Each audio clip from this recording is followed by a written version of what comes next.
goede dag in 1928 bracht een zekere Harry McClintock het liedje Big Rock Candy Mountain op plaat is.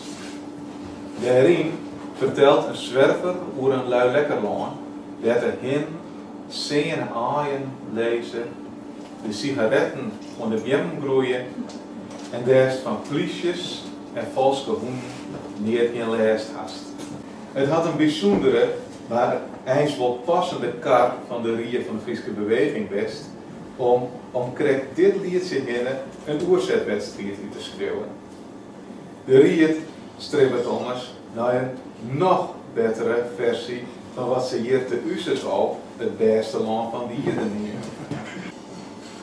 Wij, Truus de Vries, Erik Hoekstra en André Roijna waren door Pier Bergsma vregen om de historisch te beoordelen. Alsjeblieft, Erik.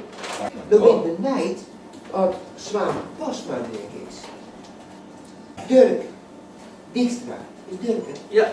Ja, Dirk is.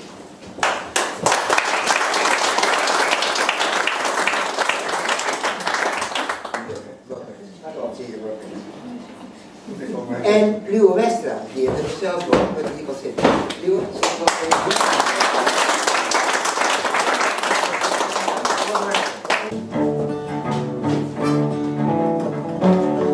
Het wiegen let de simmerjoen, de lopen koen te kleurjen, doet ik een oude hippies in mijn kaande dit wil kuien. Ik ben zanger, onderwijs, nee weer het is geen kolder, naar het mooiste plakje van de brugge doen ze een dekbergpolder. In het stadsbus wordt gewerkt, ben je liedjes mooien om. We de moaster zingen haaien, in de hinde hakken vol. De haven hingen vol met fruitings voor een luid vastkeer. Den de kinderkeer had de sneeuw voorbij, de ruin en wien, maar zinnen in het stadsbus wordt niet gewerkt. Vrije vuntje vinden, luidt al los uit Rom en Liep. Mijn kenning veel bosliepen, in het hield nooit op de diep. Alle scholen steer der riepen, alle dagen is mooi waar.